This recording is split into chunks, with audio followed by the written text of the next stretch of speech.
তত্ত্বাবধায়ক সরকার থাকবে কি থাকবে না, সেটা নিয়ে আবার কোর্টে হিয়ারিং শুরু হয়েছে। হয়তোবা আমরা আশা করতে পারি যে আবারও তত্ত্বাবধায়ক সরকার সংবিধানে অন্তর্ভুক্ত হবে। তত্ত্বাবধায়ক সরকার কি গণতান্ত্রিক রাষ্ট্রের জন্য কাঙ্ক্ষিত? সে প্রশ্নটি আসা উচিত।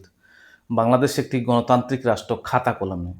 যদিও এই দেশের মানুষের চিন্তা চেতনায় গণতন্ত্র কতটুকু কাজ করে সেটা প্রশ্নবিদ্ধ।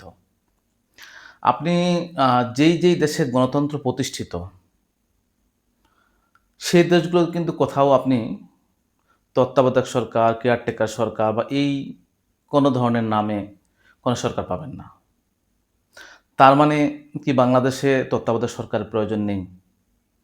বাংলাদেশের গণতন্ত্রের জন্য তত্ত্বাবধায়ক সরকার প্রয়োজন আছে। কারণটা হচ্ছে আমরা এখনো সেই পর্যায়ের গণতান্ত্রিক রাষ্ট্র হয়ে উঠতে পারিনি। এখানেই হচ্ছে আমাদের সমস্যা। তত্ত্বাবধায়ক সরকার গঠনের ইতিহাস আপনারা তো মোটামুটি সবাই জানেন। তৎকালীন সময়ে বিএনপি সরকার কিন্তু এর চরম বিরোধী ছিল। আওয়ামী লীগ সরকার পক্ষে ছিল। কিন্তু এই তত্ত্বাবধায়ক সরকার এক পর্যায়ে কিন্তু যদিও কোর্টের রায়ের কথা বলা হয়েছে, কিন্তু আওয়ামী লীগ সরকার কিন্তু এর বাতিলের পক্ষে অবস্থান নিয়েছে, বিএনপি বিপক্ষে নিয়েছে।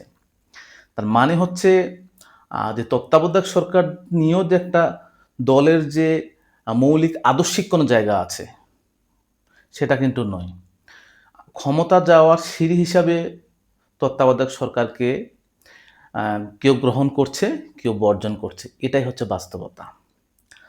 তবে যেই সমস্ত দেশে গণতন্ত্রের প্রাতিষ্ঠানিক রূপ আছে, সেখানে কিন্তু তত্ত্বাবধায়ক সরকার প্রয়োজন হয় না। এখানেই আমাদের দুর্বলতা। আসলে নির্বাচনকালীন যে সরকার থাকে, সেটাই তো তত্ত্বাবধায়ক সরকার। কিন্তু উন্নত রাষ্ট্রে যেখানে গণতান্ত্রিক মূল্যবোধ প্রতিষ্ঠিত, সেখানে কিন্তু নির্বাচনের সময় নির্বাচন কমিশন সরকারি ভূমিকা পালন করে। নির্বাচন কমিশনের সিদ্ধান্ত অনুযায়ী সরকার পরিচালিত হয়। ফরেন পলিসির ক্ষেত্রে ব্যাপারটা আলাদা, প্রতিরক্ষার ক্ষেত্রে আলাদা।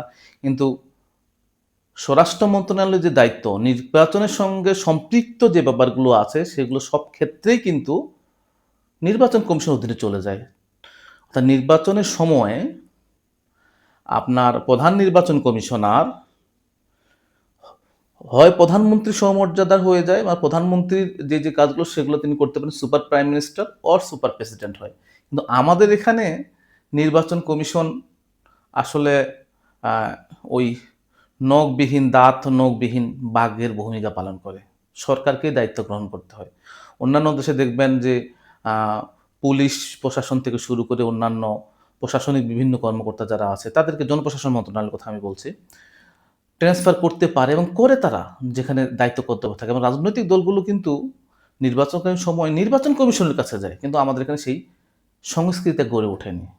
তো তত্ত্বাবধায়ক সরকারের ফলেও যে সময় যে নির্বাচনগুলো হয়েছে, সেগুলো তুলনামূলক পক্ষপাত মুক্ত, কিন্তু সেগুলো নিয়ে কোনো রাজনৈতিক দল কিন্তু সম্পূর্ণভাবে সন্তুষ্ট ছিল সব রাজনৈতিক দল, তাও কিন্তু নয়।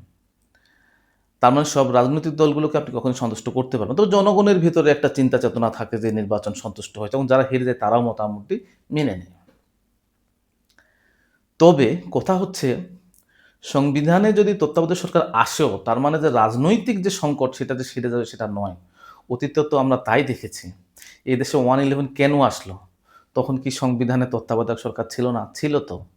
সংবিধানে তত্ত্বাবধায়ক সরকার থাকা অবস্থায় তৎকালীন যে সরকার ছিল, বিএনপি জামাতের, তারা সেটার অপব্যবহার করতে চেয়েছিল। তারা ওই তাদের মতাদর্শের লোককে, যিনি একসময় বিএনপি করতেন, প্রধান বিচারপতি বানানোর জন্য, প্রধান বিচারপতি তারা বানাতেই পারে। মানে তিনি যেন প্রধান উপদেষ্টা, কারণ তৎকালীন সংবিধানে ছিল যিনি সর্বশেষ প্রধান বিচারপতি হিসাবে অবসর নিবেন, তিনিই হবেন প্রধান উপদেষ্টা। তো তাকে প্রধান উপদেষ্টা বানানোর জন্য বিচারপতিদের মেয়াদ 2 বছর বাড়িয়ে দিয়েছিল। তার মানে সংবিধানে তত্ত্বাবধায়ক সরকার থাকা অবস্থার কালীনও আমাদের দেশের যে রাজনৈতিক দলগুলো আছে, তারা স্বার্থসিদ্ধির জন্য কৌশলগতভাবে অনৈতিক কাজ করেছে। এবং এটা যে ভবিষ্যতে হবে না, তার কোনো গ্যারান্টি বা ওয়ারেন্টি আছে?